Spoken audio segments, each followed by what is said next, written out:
Hello, good afternoon, everyone. Welcome to EIA Marketing and Career Q&A workshops. I'm Dr. Xiding Luo, the EIA Executive Manager of Partnership and Engagement. First of all, I would like to thank you everyone for joining our workshops. As usual, our workshop attendees including all the students with different backgrounds. And we have students who are undertaking degree courses who want to know the idea of the marketing industry. And also we have a cohort of students from our EIA partners, Huashan International College. And I believe most of them are marketing students. And I hope this workshop can give you an idea of how is the marketing industry in Australia. Welcome. And we also have attendees who are agents and other students from onshore universities. Welcome and hope you can have an enjoyable time this afternoon. And I would like to say nice to meet you to everyone who ever attended our last year's digital marketing workshops. And in last year, we received very good feedbacks. Therefore, in this year, we have another marketing workshop series coming back again. This time, we are honored to have more industry expertise and university professors to be invited in these Q&A workshop sessions to discuss further about the marketing environment, the real industry, and personal attribute for what you are needed in the marketing or a marketing career. So all these topics and concerns will be discussed through Q&A sessions facilitated by our MC, Rhys. Mr. Rhys William is your EIA Executive Manager of International Engagement, and Rhys is also the immediate former Director of International Education at Victoria Uni. Rhys has extensive experience in designing, establishing, and managing transnational educations in Australia University and private sector organizations. And in addition to Rhys, we are honored to have several distinguished guests here as the panelists. Dr. Michael Vos. Michael is the Senior Lecturer of Department of Marketing in Deakin Uni, and he is the winner of a number of academic publication awards and authors of 2 marketing communication textbooks. For over 15 years, he has facilitated approximately 12 CMO focus groups per annum. And we also have Mrs. Caroline Roddick. Caroline has 20 years experience working in general management, marketing, sales, digital transformation, brand strategy, product management, and communications. She also held senior brand marketing and strategy roles at George Parsons Bates and Grey Worldwide in New York. And we also have Mrs. Madhu Kamal.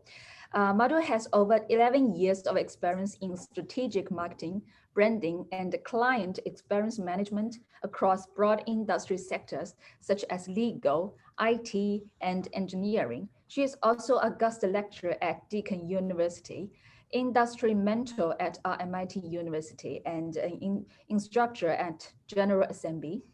Let's welcome Rhys, Michael, Caroline, and Madhu. Thanks for accepting our invitations and joining these workshops. Now I will hand over to Rhys to start our Q&A session. Thank you. Thanks, Xiding. Look, it's a real pleasure to chair today's session. And participants today, we're really very, very pleased and very, very honoured to have Michael, Caroline and Madhu with us today. They cover extensive experience in the marketing discipline from academia through to a whole variety of roles in Australia and overseas. So please, it'll be very, very valuable session for you to understand about marketing. EBCA and EIA in the Advantage Group, we are one of the key things that we want to do for all of our students is to assist them prepare for a career prepare for a course and to really have the opportunity to in-depth analyse a particular career. And today we've got the opportunity to do that in marketing. So today we're going to look at three areas. Firstly, the modern marketing environment and key marketing roles. Secondly, marketing careers and personal attributes that you need. And thirdly, what employers today are looking for. So let's kick off. Look, I think 20 years ago, a popular observation in business was that accountants ruled the world. Today, an equally popular observation is that smart marketing is the engine room of a successful business. We also hear very often, very frequently, the words digital transformation associated with marketing, probably more so than other business disciplines. So perhaps over to you first, Caroline. Could you provide us with an overview of today's marketing discipline and the impacts of digital transformation, both for consumers and marketers? Thank you. Absolutely. So thank you for having me today. So what I've observed in my career is data has always been king. And whether it was data through research and customer insight, which you gained through large studies, it has now been driven by data gained from digital. And so the pace at which data becomes available and the pace at which insight becomes available to drive decision making and performance improvement are really what's driving marketing today. So digital transformation has really taken what were strong principles of marketing driven insight 20 years ago and put them on steroids. So, you know, today's marketing world, the ability to see and understand what is happening in your industry, with your products, with your campaigns that you might drive out, is incredibly powerful. And as such, the pace at which you can then test and learn and measure the impact of what you're doing is also very fast and also very transparent across the organization. So the ability to take that data and make decisions to improve the business or take it to the next stage has been just incredible, and hence it becomes that growth engine room. So everybody can see the performance that's happening, and you can measure and understand the different levers that are having an impact on that performance.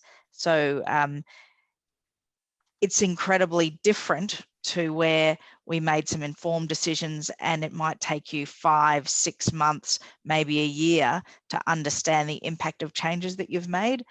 You can almost get direct measurability depending on the category that you're in now within a week or a month, or at most 3 to 4 months, because of the pace of consumption of digital technology from consumers, but then the ability to measure the impact of the changes that you've made.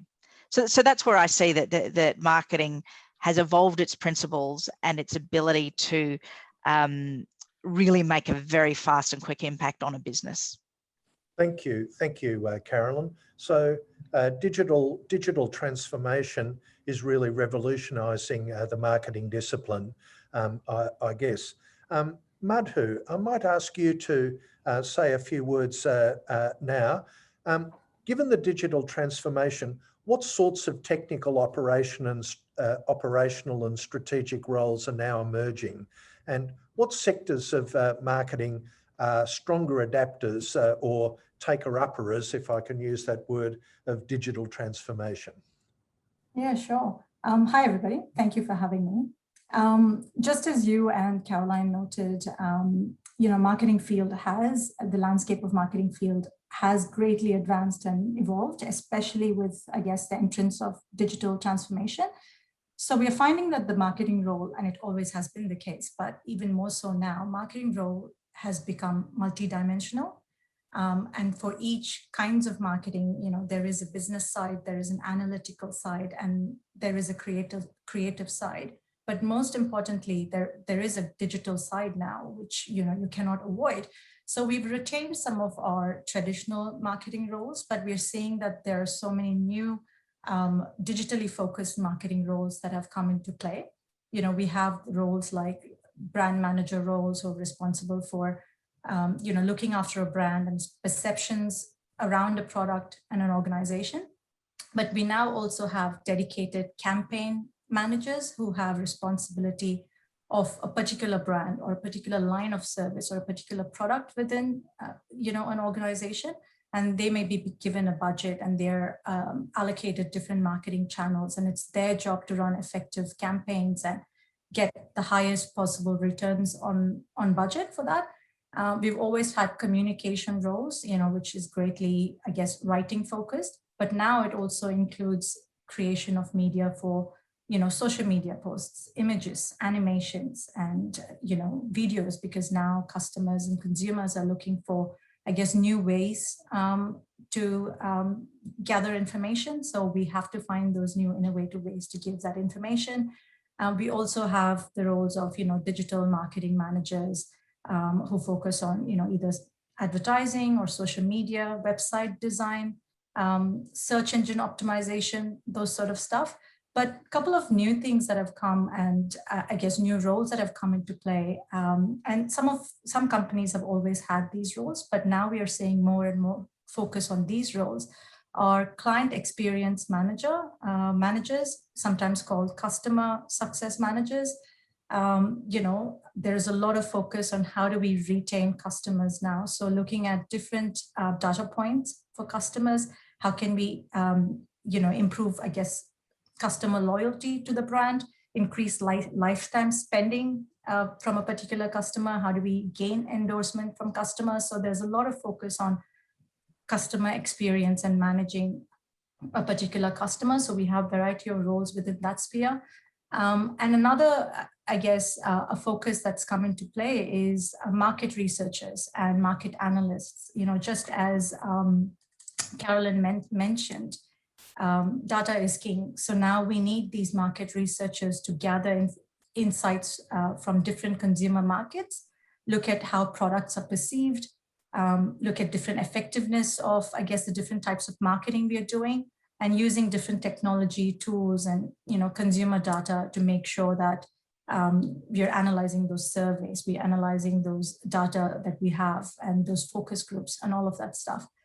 But I guess one thing that is common about all of these roles is the digital aspect of it. So, I guess it's really important for anybody looking to come into the marketing space or the marketing field to really put on the digital hat, get familiar with the different technologies and tools and data ecosystems that we now have in the market, and make sure that, they build, I guess, a toolkit of these transferable skills that they can use.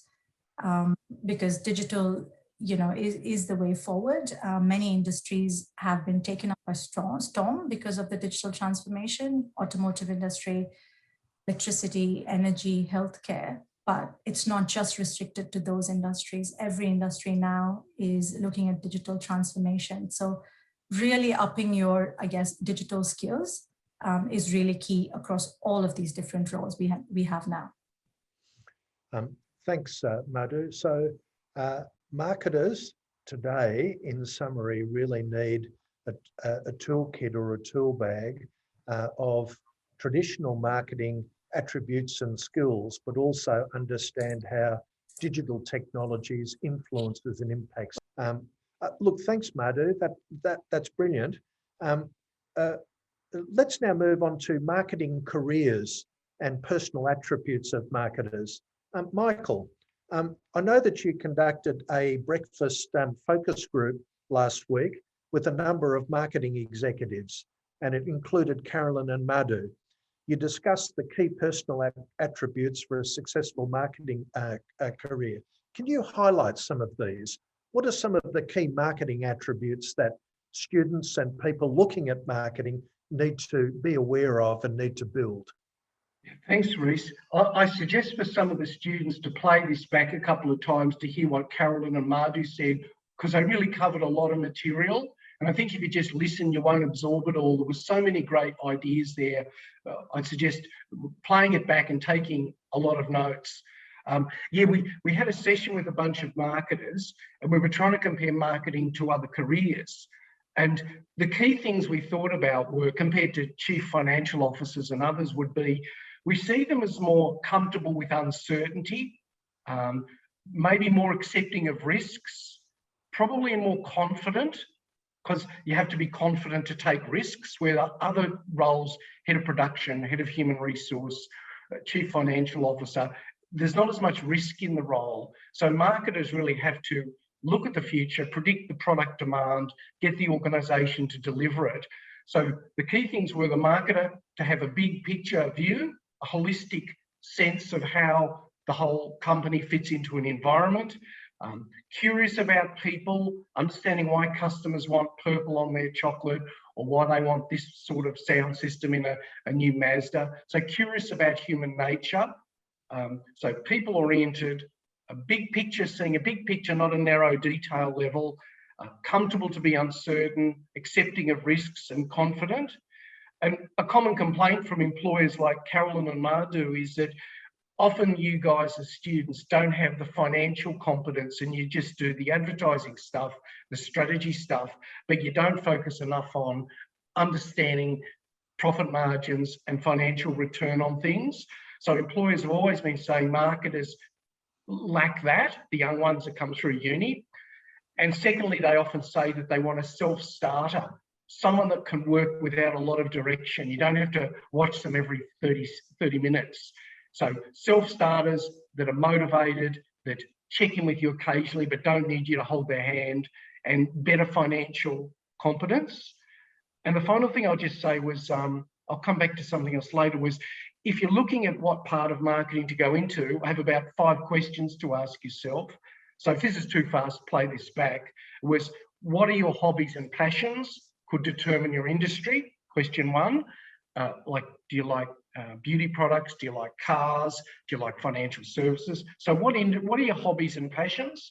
Secondly, big company or small company?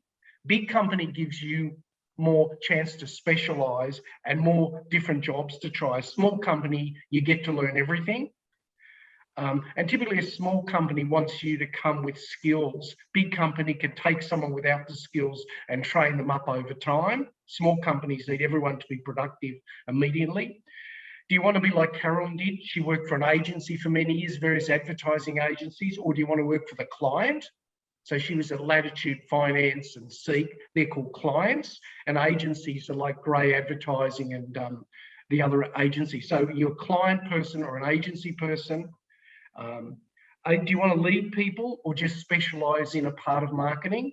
So some people don't want to be leaders. They just want to be the expert in SEO, or they want to be the expert in qualitative research or pricing. And then other things to think about, are you good at words and communication, or better at quantification and those things? So what industry, big company, small company, agency or client, be a leader, a general person leading people, or a specialist in a small area, and are you a words or numbers person? I don't know if Caroline or Madhu can add anything to that. Well, I think that's great, Michael. I think you've covered a lot of good points there. And it's really, those points are really good for anybody who wants to set those goals in terms of where they see themselves going and what they would be passionate about. But having said that, I also think, as graduates, as people looking for jobs in the market, you might not have a lot of choices in terms of the particular industry you go into. But having said that, marketing roles are amazing in that when you go into one company, you do marketing, you pick up a lot of those skills, and those skills are transferable. So you need to be open to those opportunities, keep your mind open, and just be willing to learn and pick up all those skills so you can use them in, your future goals or your future ideal jobs. I'd also add that I think the world continues to change so rapidly that I would encourage all of you that it's actually okay to get some experience and decide to shift and build new experiences. Because I believe in the future, to be in senior roles, the breadth of experience and background you have will stand you in much better stead than someone who only stays and does the same thing. I think gone are the days where you can stay in a company for 20 or 30 years. Just the nature of the change and the pace that it will continue to increase build those transferable skills, as Madhu said, and be open to changing opportunities and building your experience base. Thanks very much, Caroline. I would like to emphasise one thing that Michael has said, and that is to go back to the recording, because these are 5 or really 6 very, very important questions. And students, whether you want to work in a big or small company, an agency or a client, whether you want to specialise in a particular area, whether you're good at words or whether you're good at numbers, all of these things, you need to be able to be aware of these questions throughout your studies so that you can reflect on your studies and reflect on your skills as you study. And that will help you answer these questions, and this will help you, give you direction. Of course, when you meet other people from industry and other academics with experience from industry during your course, you'll have the opportunity to ask them about these questions and ask them for their personal experiences. And that will help you develop a stronger kit bag of skills, but also a stronger kit bag of aptitudes and also directions, which doors that you want to go through in the future. So thank you again, Michael. That's really brilliant. And I urge you to go back to those questions, for the future. And also, Caroline, thank you. Unfortunately, or fortunately, the world changes virtually daily, and we see the rise and fall of great brands over a period of a decade rather than over a century. So the world changes, and it changes so rapidly. So people need to be successful, particularly in marketing. I think you need to be very adaptable, and you need to reflect on that in your lives. So look, thank you very much. Now, talking to people from industry, I'm going to pass back to Caroline and Madhu. You both have held very diverse roles in diverse companies in marketing, including at exec level. Focusing now on your personal experiences, why did you choose marketing in the first place? Or why did you perhaps fall into marketing? And what are the key professional satisfactions that a marketing career to date has provided you? So from your personal experiences, can you help students, help our current batch of students illuminate the way forward? Yes, so from my perspective, I very much chose to be in marketing. Growing up, I actually loved the idea of product marketing and products that people consume. So the fast-moving consumer goods world really interested me. And I did an undergraduate business degree and went and did a master's in marketing. So I wanted to get, as Michael talked to, a really strong business acumen. So my undergraduate was accounting and business law focused. And then I went back to do that master's degree. And what really interested me was the strategy. So developing the strategy around what is that consumer need that is either observed or they don't even know what they need, that I can actually find signals and signs in the data to then create something that meets that need. And then think about how I shift perceptions of consumers from not realizing they need it to understanding, yes, they need the product, and yes, actually it is going to help or benefit them. So I really enjoyed the psychology side of it, the data side of it, and the creative side, creating those advertising campaigns that we can do very rapidly with digital marketing now that really inform consumers and create awareness of it.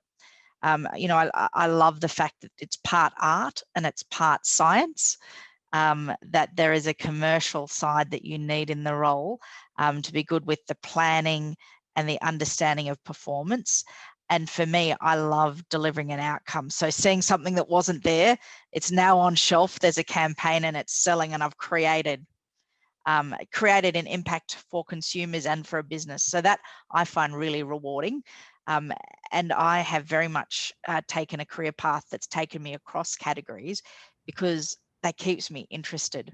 I learn something new with each category. So there are really transferable skills and practices that Madhu had referred to that you can take from category to category and then learn around that category.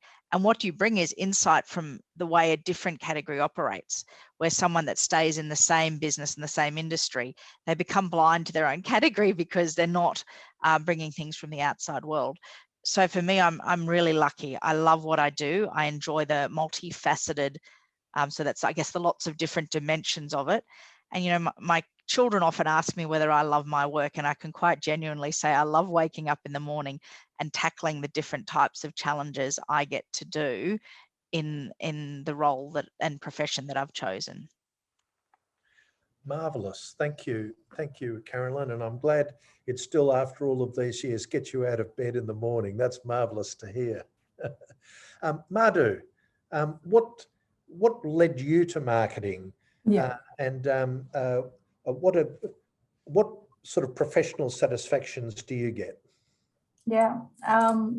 My story is a bit different to Caroline's story, where I went into university and I did my majors in HR and marketing. And at that time, I was more keen on human resources management. I felt like that was my calling. But as I kept doing my degree, marketing just really interested me, you know, in terms of, I guess, coming up with these campaigns, with these ideas, understanding consumer behavior, consumer attitudes, all of that stuff. So straight away went ahead after my bachelor's, I chose to do MBA in marketing as well, but an international business. And that sort of really sealed, I guess, my passion for marketing. And when you start an entry-level job in marketing, and when I started my entry-level job, it's generally a role of a marketing coordinator or a marketing assistant, etc. You realize that you get an opportunity to learn a wide variety of skills out there. You really get to dabble in a variety of tasks and, you know, put on different hats and play different roles, from organizing events to advertising campaigns to writing communication pieces, you know, dealing with, I guess, different media outlets. So marketing, I guess, instantly provides you a great number and a variety of job opportunities, and it's straight away available to you. And it gives you that option to say, you know, you can decide which track you want to follow, as and when you get comfortable with those skills. And because marketing, I guess, is multidimensional and you get to wear different hats, as I said earlier, it's really easy to sort of shift between different marketing roles as well. And this is sort of, I guess, evident in my portfolio and also Caroline's portfolio. You would see that both of us have jumped, you know, within different industries and different markets. And that's because marketing really functions that way. Once you pick up these skills, once you pick up these thinking, it's really easy for you to shift between different roles. And I find that with marketing, it's a lot more easier compared to a lot of other jobs out there and a lot of other roles out there. And what I personally like about marketing is that, you know, you get to create these marketing messages that constantly need refreshing, they constantly need renewal, and they need to be transformed all the time, because what works now will not work, you know, in 3 months' time or in 6 months' time. So you're constantly in this place where you have to think of innovative ways to provide a messaging to a customer. So you're constantly thinking of creative ways to do that. And that can be a lot of fun. I guess there are very few jobs out there where you get to use creativity and innovation as much as you do in a marketing role. And that is very exciting. And also, as I said, for me, what really excites me is no day is the same. Every day I get to do different things. One day I'm working on a huge conference that's really important. The next day I'm working on, you know, a multi-million-dollar bid that we are trying to put the best foot forward and trying to win that bid. And another day I'm putting together a communication piece, a thought leadership piece that we can send to a media outlet. So every day is different and every week is different. And that is very exciting for me. And that's what makes me get up in the morning and say, okay, let's see what I have on my table today. Tremendous. Thank you, Madhu and Caroline, for that very, very rich detail. Perhaps to quickly summarise that section, you've both emphasised, I think, that it's important for marketers to not only know the marketing discipline, but know the business discipline more broadly, to know finance aspects, to know accounting aspects, legal aspects, as well as just straight marketing. I think, secondly, you've emphasised that people need to be creative, that someone who can think, has ideas, wants to put ideas into practice and get satisfaction from seeing them to come to fruition is a core part of being a marketer. And that to me is a very, very rare or very, very unique combination, if you like, in the business discipline. So for students there, please take that as a very important take-home message. It's not just about marketing, it's the big picture view, understanding business broadly. And you need to be someone who gets satisfaction from having ideas and putting them into practice. Michael, I might move back to you. It seems that employers are looking for much more than a narrow set of technical skills today. What are these broader capabilities that employers are seeking from new graduates, and how do you teach them in marketing courses? Thanks, Rhys. A couple of things. You find in classes some students think knowing the textbook is enough. I think maybe more overseas and local Australian students, but still all nationalities. They think just knowing the facts in the 600 words and I'll get a job and a career. They really don't understand that if they don't get on with people, they're not going to work out when they get a job. You've got to be liked by people. You've got to develop self-management skills. So it's not purely about memorizing facts and knowing information. So success can be about if people like you, can you manage your energy? Can you adjust to different audiences? So the first thing I tell the students is it's not just remembering the textbook. And from an educational point of view, some of the best things to do are to have guest speakers in, like we've had Caroline in and Madhu in. And when they speak in front of students are seeing a role model, a sort of how a successful leader communicates what they think. So sometimes having a role model in a classroom is one way. The second one is we do a lot of team assignments. So much as teams can be annoying, working with different people is exactly what's going to happen when Madhu or Caroline hires you. So you can't say, I just want to do the assignments on my own, because you're not developing the skills and ability to do that for money, in a real job. So teams, not all academics or unis emphasise it. I think teams are great. Successful executives as role models to model their thought processes, their career paths, and you're seeing that today. And then industry applied case studies. Sometimes they get a company to come in with a problem and the teams work on the company specific problem for the year that it's in, rather than the textbook case. It's often, even the Harvard ones, can be 5 years out of date and the solutions on the internet. So sometimes having a live case study, feeding into a company that can't afford marketing or it wants young people's fresh ideas works. And at Deakin, there's a unit that has all the soft skills wrapped up. I think it's called Personal Insights, but I forget.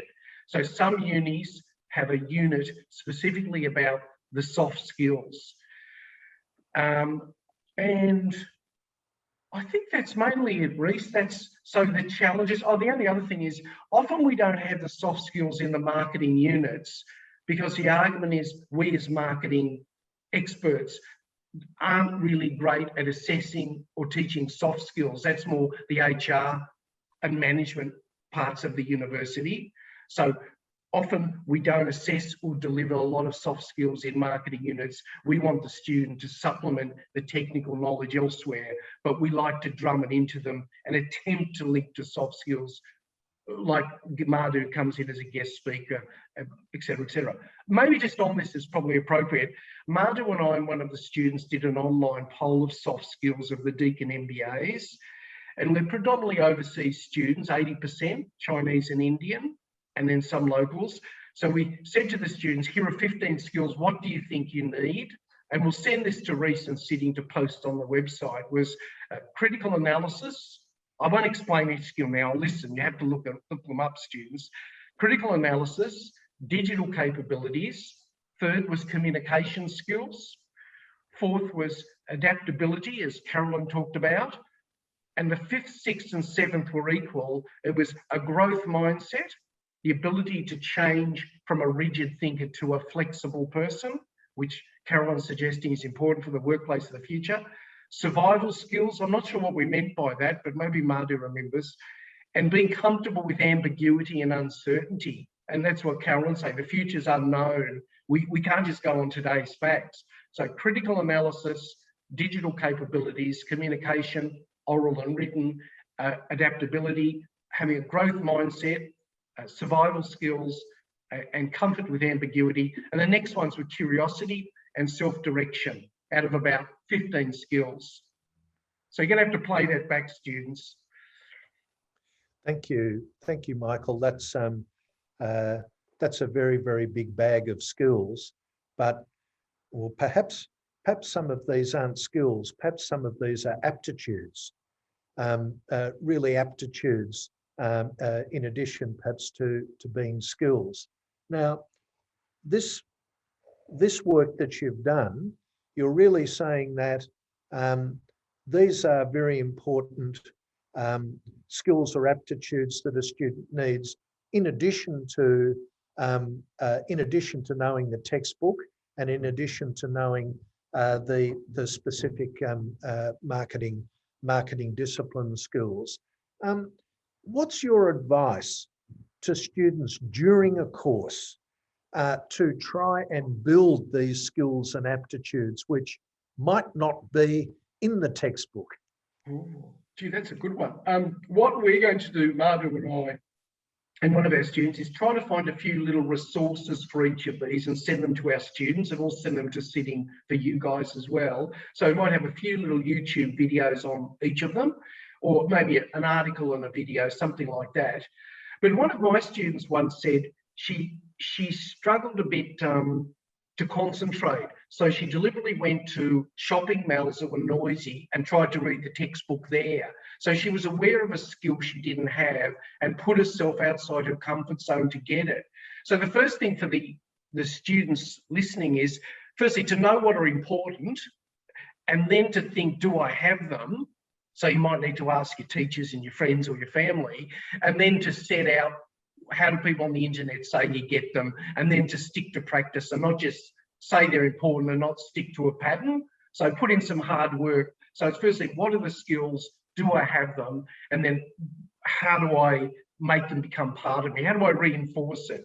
Like cleaning my teeth every day. How do every day I practice being adaptable? Do I try and take notes, use a mouse with my left hand? Do I drive to work in a different route? You know, that's just adaptability. How do I keep practicing that? Communication. The other thing I find is, I had one brilliant student last year from India, Middle East, in fact. She got 96 out of 100 for integrated marketing communication. She was really shy, and in the lecture theatre, I put a microphone under her nose, and by the end of the semester, she was comfortable to speak in a big room with 30 people that had about 200 seats. So sometimes it's the student has to be forced, or they force themselves to just pick up this skill. They don't come with just a magical tablet. Okay, so Michael, I think an important takeaway there is that students need to be very responsible for their own learning. Yeah, well said. Don't see yourself as an empty bucket and your teacher's going to tip all the fluid into it. Yeah. You're going to regurgitate it in an exam, get a higher distinction, and then get a fantastic job as a marketer. You need to very much take responsibility as an adult for your learning and to develop those attributes. Look, that's tremendous.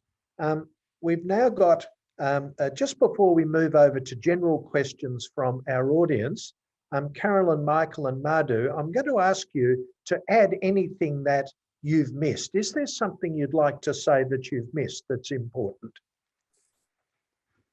I would like just to add one thing, Reese, and it's in addition to what Michael has just mentioned, in terms of building those soft skills and building those additional skills.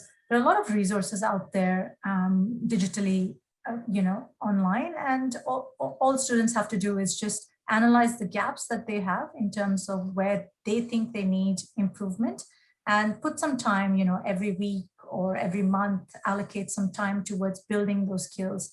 And there's just so much information available online, and there's lots to learn. So just having that interest and just really analyzing those gaps and taking some time to do that will make a huge difference in building those soft skills and building those additional skills that sometimes our textbooks don't teach us. Yeah, thanks, Madhu. Caroline. One thing for me, and when I made my notes, one thing I didn't mention was, as you come out of your studies, having an understanding of a marketing funnel. So no matter what category you decide to work in or what practice area. So for example, Madhu talked to the research and insights and talked to, the loyalty marketing, and there's acquisition marketing, understanding the different layers of the process that a client of any company will go through. So creating awareness of the company, of its products, of its offerings, shifting consumers' mindsets to consider using or trying that product, getting them to the trial and then becoming advocates, and understanding that whole equation will stand you in really good stead no matter which organization you go into. So you can then take that practice set and understand the theory of it and apply it to whichever category, and how that will impact the business and the role that you can play and influence no matter which area you focus on. Tremendous. Thanks, Caroline. Michael. Just one I realise hasn't come up much. Now, I don't know whether our students have got this skill or they're a bit ignorant of what it really means. Is emotional intelligence is important. Like if Caroline says to Reese, look, the way you did that advertising brief, it wasn't very good, you're confusing the customers. Does Reese say Caroline doesn't know what she's talking about, or Caroline doesn't give me enough time, or I don't like her anymore? Or does Reese say, okay, it didn't quite work, I'll get a couple of other opinions and then I'll try and do a better version? So how does he take criticism and emotional intelligence of just, does he shout at Caroline, or is he calm? Does he go quiet and not pull himself back so he doesn't interact, like sulking? I don't know if the Chinese word for sulking, sitting, but yeah, how do you react with conflict, like potential disagreement? Do you take it as a learning experience, or just say, I hate Caroline, she's useless, I know what I'm talking about, I'm 22 and I know it all? Yeah, and I think, Michael, exactly on that point, it's not only the emotional intelligence, it's your resilience to bounce back. Yeah. Because that will happen no matter where you work. You will get knockbacks. It's like when you get a really bad grade and you feel really bummed when you've put the work and the effort in. How do you pick yourself up and get going and have that determination to do better next time? So build that resilience skill of not letting life's knocks and knocks when you enter the workforce damage your confidence and your ability to go on and do an even better job. Thank you, guys. Students, add those two very important attributes: emotional intelligence, being able to be assertive rather than aggressive or passive, and secondly, build resilience, build a tough skin, so that you can withstand life's knocks, which we all have. Two very important comments. Okay, look, now over to you. You can use the chat function. Use the chat function to ask a question, and I'll pass it to a panelist, or just put up your hand. You can use the raise your hand functionality to ask a question. So I think, firstly, Jenny Doe, I think you've got a question. Yes, I have a question. I would like to know, could you please share with us how do marketers resolve a problem? For example, in the marketing campaign. In a marketing what? Campaign. Oh, campaign. Okay. So look, marketing campaigns, important part. Perhaps Caroline and Madhu, both of you with your experiences, how do you resolve problems in marketing campaigns? So for me, it's understanding from the data what is going wrong.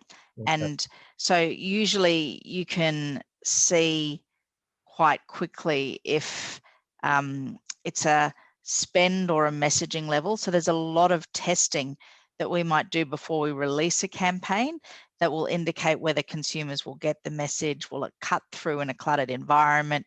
Is my competitor spending more than I have? Have I not spent enough money? Was product missing from shelves? So you go through a process of understanding all the aspects of your business operations and your marketing campaign, and then go one by one to look at the data to see where there is potentially a problem or an issue.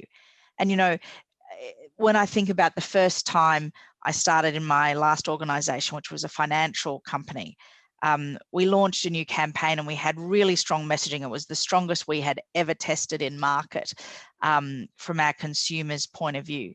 When the campaign went live, after 3 weeks, we didn't see the numbers start to lift. And my boss got really nervous. He's like, that's it, let's cut the campaign. And we're like, but all the data says it's working, you know, what's going on? And it wasn't until we ran the next campaign that we realized the reaction in our market at the spend levels we had and how much competitors were spending. We only ever saw the lift start to happen in week 4 or week 5. So we'd pulled it too early, and because he was nervous, he didn't let it run long enough. So sometimes it's that matter of how do you build the experience that you can then validate what's going wrong if there's not an obvious answer, and how do you not overreact or set a test up. Like I tried to set a test up to say, well, how about we pull it everywhere except Queensland? Let's keep it running in Queensland and see if it's a time in market. And he was too nervous, he wouldn't do it. But then the next time we ran a campaign, we could manage people's expectation and say, actually, don't expect to see any results for 3 or 4 weeks. So we need to run it, and then we can start telling after that what's gone wrong. So there's usually a lot of data and information you can use to support you and help you make decisions to change. Okay, hopefully, Jenny, that will help you. Now, Huasheng, do we have a question on? We've got so many gorgeous students there in Huasheng. Over to you. Do we have some questions? Hi, Professor. Yeah. Hi. Yeah, sure. We have a student hoping to ask a question. Okay. Hello. Can you hear me? Yeah. Hello. Yes, we can hear you. Yeah, I'm student from Huasheng, and my major is human resource management. But Okay. I'm so interested in marketing, and I have joined the L'Oreal Brainstorm marketing competition this year. I feel so funny for it. And now, as for the professor says about the now words change rapidly, and as for a student, I wonder how we can get more ways to know more about the digital skills in marketing, or how can we improve our skills? Yes, thank you. Okay, how can you get more digital skills? Is that I think that's the question. We had a bit of a blur in the audio. Look, I'm going to pass back to Caroline. You gave a brilliant summary of digital skills earlier. Perhaps you can add a little bit to answer this question. Yeah, so I think there's probably a lot of information online to read about the different practice areas. But one of the things that I did when digital first started to grow as a practice set was actually got on and started to play in Google Adwords. So you may have a friend or some friends that have a business, and you could maybe volunteer to help them and get in and start experimenting with some budget to see what are people clicking on. You can, there's lots of tools and devices to build some landing pages that you could experiment, and in a very safe environment, learn about the responses and the skills. So when you first go into an organization, you can actually say, here I have some digital skills I've developed, or I've run some display advertising for a company or for a business, and I understand how Google AdWords work, and I understand the interrelationship or the relationship between placing a search word ad and someone coming to a landing page and what they're looking for and what the key messages are. So I think there are lots of really good ways that you can start to experiment and learn to build that skill set. Thanks, Caroline. Now, of course, in China, you won't come across Google AdWords because Google doesn't exist. However, if you're there, there are very, very similar alternatives that your lecturers will be able to explain. And that is such a critical skill to be able to understand and to influence the way people click, because that's the essence of the digital world. So don't be discouraged. There are alternatives, of course, very similar to alternatives for you in China. I think searching engines had the similar technologies. Correct, correct. Yeah. Pick a different search engine. Yeah. Okay, thank you. Brilliant. Okay. Do we have another question from Huashan? Oh, Eleanor. Yes. Eleanor, Hello. you put your hand up. Yeah. I got the questions. I realized that Eleanor, yes? can you turn your camera on so the panelists can see you? Okay. So As long as you're not in the bath. Yeah. Right.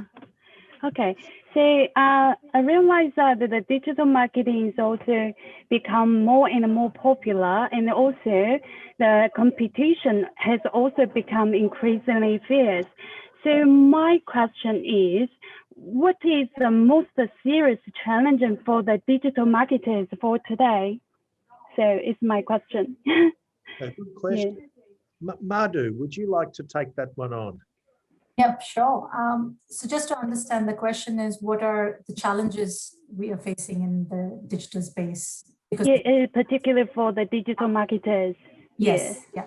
Sure. I think one of the challenges is the evolution of the technology. You know, there are so many different new things that are in the market every year, every second year, and because of which you need to be able to adapt to it really quickly as well. So you need to be, I guess your digital literacy needs to be really high, so you're able to shift and adapt and be agile to those changes. You know, Google AdWords were not in existence many years ago, and now we have social media, which wasn't around 2-3 years ago. So every 2 years, every 3 years, you can see that there is a graph and there is a new digital tool that's come into play. So I guess that is our biggest challenge, and that's why, you know, graduates, new entrants in the market are really well positioned, because they can come well equipped with those courses and with those new technology, and then they come into the market with their innovative ideas. So there's really opportunity for, I guess, students to do those researches, look into the industries that that excite you, look into the industries that you want to be part of, and really research and look into those digital technology and digital tools those industries are playing in, those tools the industries are using, and really understand them and try to learn them. Equip yourself before you apply for those jobs, and that will really give you that, I guess, advantage in those interviews that you're attending. So okay. I would say that just the changing and all the new technologies that are coming into play is the biggest challenge. Okay, thank you so much. Okay, back over to Huashan. I think we've got some more questions from Huashan. Now from Huashan College, and I have a question. I'm an English major student, but I also want to study a double degree to study marketing. So I'm wondering, what can I do with double degree if I want to study marketing? What professions can I do? Yeah, good question.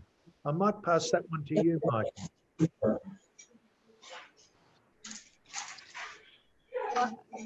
I'm thinking maybe one of the others for that. They might know the types of jobs because they're rapidly evolving. I think she's trying to work out, if she has a double degree, what will be the name of the sorts of roles available at entry level. And I think Caroline or Madhu would be better. Okay. I think a double degree is also probably a good survival skill. And Okay. when Caroline. you say, can I just check, when you say a double degree, do you mean a major with 2 focus areas of marketing, or do you mean marketing plus one other type of discipline? Marketing plus another major as English major. English major. Excellent. So if you have an English major with the marketing, I would think about what is it that you're most passionate about. So do you want to, for example, drive the performance of a product, which is probably more around the data and the media side of reaching and communicating with consumers? Or are you passionate around research and insight into consumer behavior? So think through what are the areas that you get most excited, and make sure you have really strong subject matter expertise in those areas, so it can help you get that first job that really meets your passion area and your expertise of where your natural strengths and skills lie. Would another way of saying it, Caroline, is, now I'm getting my head around it a bit, there could be content creation skills, or there could be customer interaction, like a community manager or something like that, or some sort of analytical researching type, maybe Caroline's saying. So is it about research? Is it about creating visual content, or is it creating written content like Madhu's talked about, content marketing for the website? Yes. Or is it managing customer interactions? So, you know, but as I said, I'm not as good as them at understanding these different career paths. So that's where I'd look to your passion area, because you want to love what you do. And so with the English major, I think you have so much opportunity, because organizations both in China and abroad are looking for that bilingual skill set. Correct. So that ability to translate either way. But then with the marketing, to Michael's point, you know, is it through this content creation for social media channels, or is it content creation for advertising messages, for broadcast messages like, you know, radio? You may want to go into a creative agency where you're helping create campaigns to shift people, or you're helping to develop the research in a new product stream. I think there are so many opportunities open to you. I think an English major will give you the opportunity to work in an international context, because you'll have professional language skills in both English and Chinese, in addition to marketing skills. And that's a very, very powerful combination for you for the future for a career. Larissa, I need to apologise because I have an executive meeting I'm 1 minute late for, so I need to leave. So I wish you all the very best of luck, and I wish you every success in your careers. Thank you, Caroline. Thank you. So, look, I am now going to pass over back to Sitting for wrap up, and for our wrap up, and thank you. I want to ask if we have further questions from Huashan, or quickly we may have one more question opportunity. If not, do we? Okay, so that's it. Thank you everyone. Thank you Riz, thank you Michael, and thank you Madhu, and thank you Caroline. Thanks for this marvelous discussion. I personally was very impressed by your passions on this industry, and I believe all this discussion will give students an idea of how fit yourself into this industry. Thank you so much. And as we have mentioned, today's workshop is the first one of this workshop series, Q&A workshop series. And we will conduct more workshops in the following months. And the next one will be on the 11th of May, 2 p.m. So please secure time for these workshops. And we are looking forward to seeing you then. Okay, so that's end of these workshops. Thanks again for everyone's attendance, and see you soon. Okay, thanks everyone. Bye. Thanks everybody. Send an email on what resources you want from Madhu and myself. Oh, sorry. The other issue is this workshop has been recorded and it will be published on our EIA website. So please feel free to review and follow up. Sorry. That's Okay. right. Yeah. Thank you. Take care.